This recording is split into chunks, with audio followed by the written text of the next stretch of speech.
नमस्कार दोस्तों, मैं एडवोकेट प्रतीक बुधवार आप सभी दर्शकों का अपने इस यूट्यूब मंच पर स्वागत करता हूं। कृपया करके चैनल को सब्सक्राइब करें, वीडियो अगर आपको अच्छा लगे इसे लाइक करें और शेयर करें। जैसा कि आपने सुना होगा दोस्तों कि संसद के अंदर बारिश का जो पानी था वो बह करके लीक करके छत पे से और वहां अंदर भर गया वो पानी।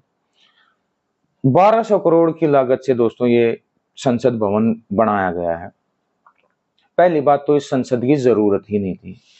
बहुत से लोगों को, इस देश की जनता को ये कह करके भ्रमित किया गया है कि परिसीमन के बाद सीटों की संख्या बढ़ेगी और जो पुरानी संसद है वो उन सीटों के लिए कम पड़ेंगी। लेकिन दोस्तों ये झूठ था। भाजपा द्वारा, नरेंद्र मोदी, अमित शाह द्वारा फैलाया गया झूठ था ये। पुरानी संसद 1921 में बनी थी और 1927 में बनके कंप्लीट हुई थी। 21 में शुरुआत हुई थी उसकी बनने की। उसके अंदर 790 सीटों की कैपेसिटी है, सिटिंग कैपेसिटी।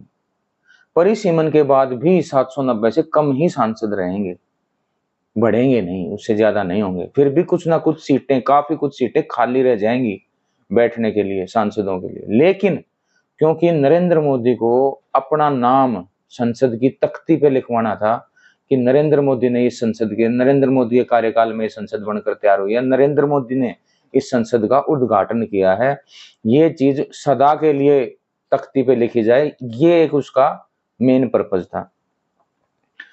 लेकिन दोस्तों ये जो बारिश का जो पानी अंदर चू करके आया है संसद के अंदर, ये बहुत गंभीर बात है। आपको ये हो सकता है किसी किसी किसी श्रोता को, दर्शक को ये लगता हो कि ये इतनी बड़ी गंभीर बात नहीं है, कहीं से लीक कर गया होगा।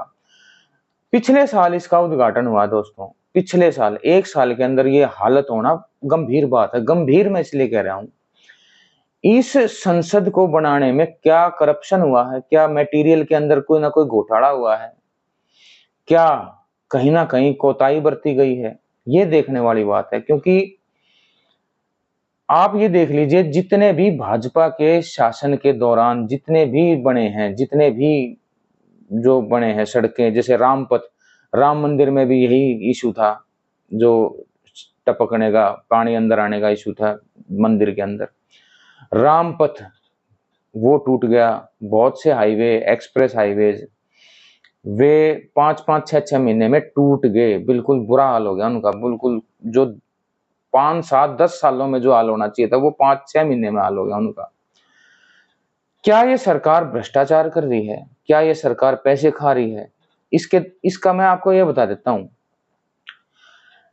सरकार जब इस तरह की हालत होती है तो सरकार को चाहिए कि वो कमेटी बना करके जांच बैठाए, मटेरियल को चेक करे कि क्या मटेरियल की कमी है, क्या बनाने के प्रोसीजर में कमी है, किस वजह से ये काम हो रहा है। और अगर दोस्तों ये काम नहीं कर रही है सरकार, अगर नरेंद्र मोदी, अमित शाह या कोई भी किसी, जो जिस मंत्रालय के अंतर्गत, जैसे हाईवे का मंत्रालय नितिन गडकरी के अंडर है और प्रधानमंत्री के अंतर्गत तो सब कुछ है, प्रधानमंत्री चाहे तो किसी भी मंत्रालय से संबंधित किसी भी जांच के आदेश दे सकता है।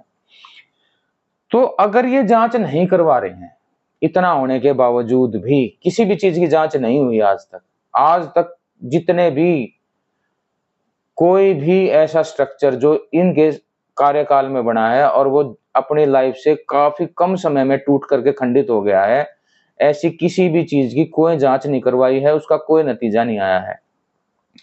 तो मैं ये मानकर चलता हूं, अगर ये जांच नहीं करवा रहे, अगर ये सख्ताई नहीं बरत रहे, उस कंपनी को अकाउंटेबल नहीं ठहरा रहे, उस कंपनी को जिम्मेदार नहीं ठहरा रहे, उस कंपनी पर एक्शन नहीं ले रहे जिस कंपनी को इन्होंने टेंडर दिया था, तो मेरा मानना ये है, मैं अंदाजा लगा सकता हूं बड़े आराम से कि इस स्ट्रक्चर को बनाने में पैसे खाए गए हैं सरकार के द्वारा।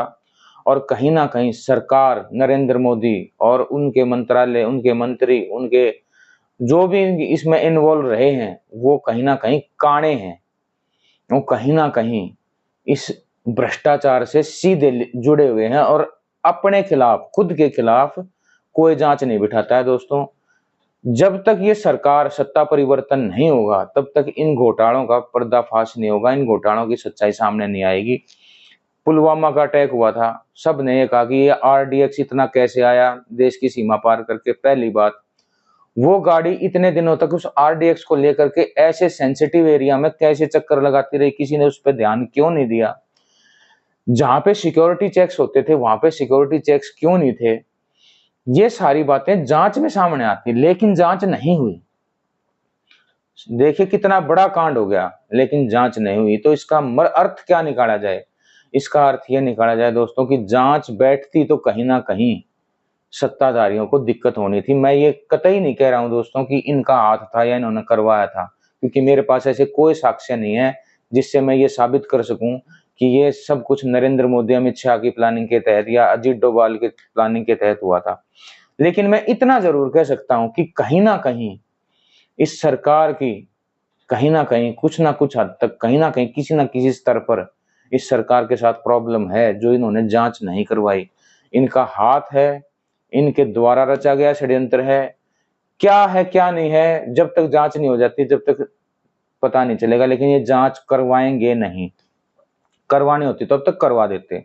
इसी तरह से इन पुलों की, इन सड़कों की, इन जो जो ये घटिया तरीके से ये सड़कें, जो पुल, जो हाईवेज, एक्सप्रेसवेज बनाए गए हैं, जो 6 महीने 7 महीने साल में टूट करके बिखर जाते हैं, जो जिनका बुरा हाल हो जाता है, उनका जो है, उनके ऊपर जो जांच ना बैठना और उनके ऊपर जो कार्रवाई नहीं हो रही ना, वो ये स्पष्ट बताता है दोस्तों, ये साफ बताता है वो कि कहीं ना कहीं दाल में काला है। कहीं ना कहीं सरकार की मजबूरी है जो ये जांच नहीं करवा रही है। कहीं ना कहीं इस सरकार के हाथ काले हैं, इसके अंदर हाथ मैले हैं इनके भी, इस सारी चीजों के अंदर। बिहार के अंदर धड़ाधड़ पुल गिरे, इन्हीं की सरकार के समय में बने हुए पुल गिरे, जिसमें बीजेपी सहयोगी थी। ना बीजेपी ने इस बात को उठाया कि इसकी जांच होनी चाहिए, ना नीतीश कुमार ने तो बनाए थे। नीतीश कुमार की सरकार के समय रहते रहते तो नीतीश कुमार क्यों जांच करवाएंगे? तो ये दोस्तों सेंटर में भी वही सरकार है, स्टेट में भी उसी की सरकार है, तो ये क्यों जांच करवाएंगे? जांच एजेंसियां इनके हाथ में है। जिस जांच के आदेश सरकार देगी, जांच एजेंसियां उसी मैटर पे जांच करेंगी। तो ये अपने खिलाफ जांच के आदेश नहीं देंगे। ये तो जब सत्ता परिवर्तन होगा तब इसका खुलासा होगा दोस्तों। लेकिन मुझे ऐसा लगता है, मेरा जो मानना है, जो इन्होंने, चाहे कोई कॉन्ट्रैक्ट टेंडर छोटे अमाउंट का है, चाहे वो बहुत बड़ी अमाउंट का है, इन्होंने पैसा नहीं छोड़ा उसके अंदर। मेरे हिसाब से पैसा दबा के खाया है। जो इनकी जांच ना कराने का और कार्रवाई ना करने का जो रवैया है नरेंद्र मोदी का, वो साफ साफ ये बताता है कि नरेंद्र मोदी के हाथ काले हैं कहीं ना कहीं। बाकी आपका इस बारे में क्या मानना है दोस्तों, कृपया करके कमेंट में जरूर बताएं। मैं आपसे इजाजत चाहता हूं। नमस्कार, धन्यवाद।